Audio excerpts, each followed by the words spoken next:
In the quiet comfort of Catwoman's apartment, Bruce and Selina share a tender moment. The years of their lives together are evident in the warmth between them. Bruce begins the conversation with a simple, heartfelt hello. Selina responds in kind, her voice soft and affectionate. As they stand close, Selina brings up a memory, asking Bruce if he remembers the first time they met. There's a playful tone in her question as she wonders aloud if he ever thought their story would lead to this. Two people, deeply in love, sharing a life. Bruce smiles and answers, recalling the time he first saw her unmasked on a boat. He describes her as lovely, a word that holds both admiration and sincerity. But Selina, with her signature wit, teases him. She corrects him, reminding him it wasn't the boat. It was the street where they first crossed paths. The conversation turns into a playful disagreement, Selina insisting he's wrong as the memory becomes blurred between them. But in the end, it doesn't matter where they met. What matters is where they are now, together in a world that often feels so unforgiving. The scene transitions, and we find Bruce and Selina once again locked in the same playful debate. Time has passed. They're older now, their hair gray, their movements slower. Yet, the spark between them remains as vibrant as ever. Bruce insists it was the boat where they first met, but Selina, ever steadfast, shakes her head. It wasn't, she says, her voice filled with the same teasing tone she's always had. You're wrong. Bruce reminisces about his youth, telling her about a time when he trained with a master on a mountain at the age of 16. He recalls the master's words, how Bruce was the first pupil to ever exceed him. It's a rare moment of self-reflection from a man who's lived a life of endless discipline and resilience. Selina listens, amused but unconvinced. She smiles warmly, bringing the conversation back to their playful argument. Well, that's very nice, Bat, she quips. And we still met on the street? Bruce reaches for her hand, a simple gesture that speaks volumes of their bond. No, Cat. He begins, trying to correct her once more. But before he can finish, the moment shifts. The camera pans to a sterile office. A doctor enters the room, holding a folder that carries the weight of the unknown. Bruce and Selina sit side by side, their expressions solemn.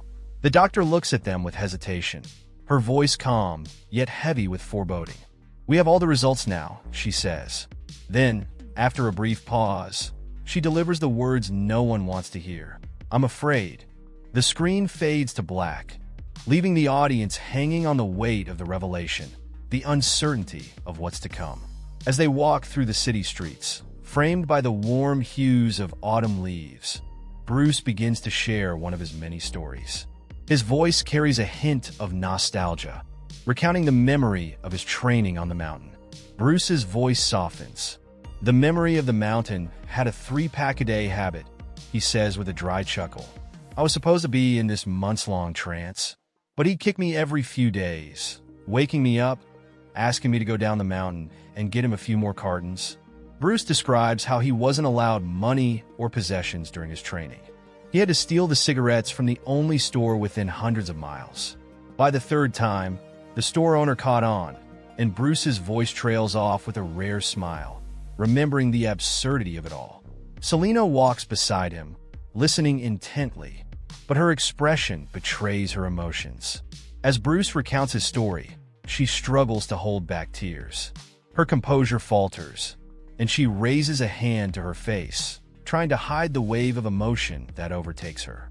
Bruce stops, his tone softens. Selina? She turns away for a moment, visibly shaken, before Bruce steps closer, resting a comforting hand on her shoulder. Bruce tries to reassure her. It's okay. I'm fine, he says, his voice steady and calm. But Selina knows better. She wraps her arms around him, and for a moment, they stand there, two souls clinging to each other against the weight of the inevitable. As they continue their walk, Selina finally regains her composure. Bruce picks up his story again, his voice lighter now. There was this local woman. He begins, pausing to gather his thoughts. She had a collection of wigs in a locked trunk. Selina, leaning on his arm, finishes his sentence with a soft smile. A collection of wigs in a locked trunk.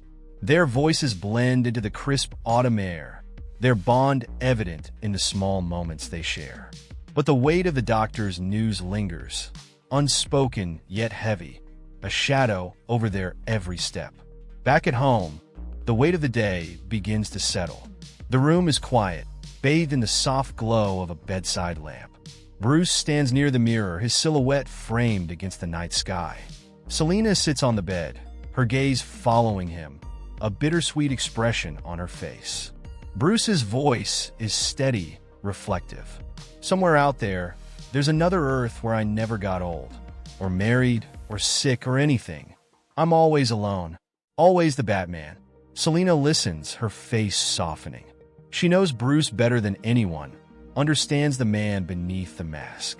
But tonight, his words cut deeper, carrying the unspoken truth they both know. She looks at him, her voice calm, yet tinged with concern. Don't forget the light. Bruce turns back toward her, his expression softening as he walks to the bed. He sits beside her. Bruce's voice drops, filled with quiet determination. After, you understand, after? I want you to find Barry. Then you have him find that other me out there. And that fellow will take care of you. Selina's eyes remain fixed on him, searching for words, but Bruce continues before she can respond. That's what you should do. What I want for you to be happy and safe. The room falls silent again as Bruce lays down beside her. Selina leans against him, her hand resting on his chest. Selina's voice breaks the quiet. Bat. Bruce responds gently. Yes, Cat? You forgot the light. Bruce exhales softly, his lips curling into a faint smile. Yeah, I'll get it in a second. Just give me a second. Selina closes her eyes, her voice a quiet whisper. Okay. The room grows still, their shared presence a comfort against the inevitability of what's to come. In the quiet moments, they find solace in each other, a love that endures even in the face of the unknown. The days pass, each one heavier than the last. Now, the moment they all feared has arrived. Bruce Wayne, the man who once carried the weight of Gotham on his shoulders, lies still in his bed. The room is quiet, filled only with the sound of Selina's steady breathing and the soft murmurs of the Bat family gathered to say their goodbyes.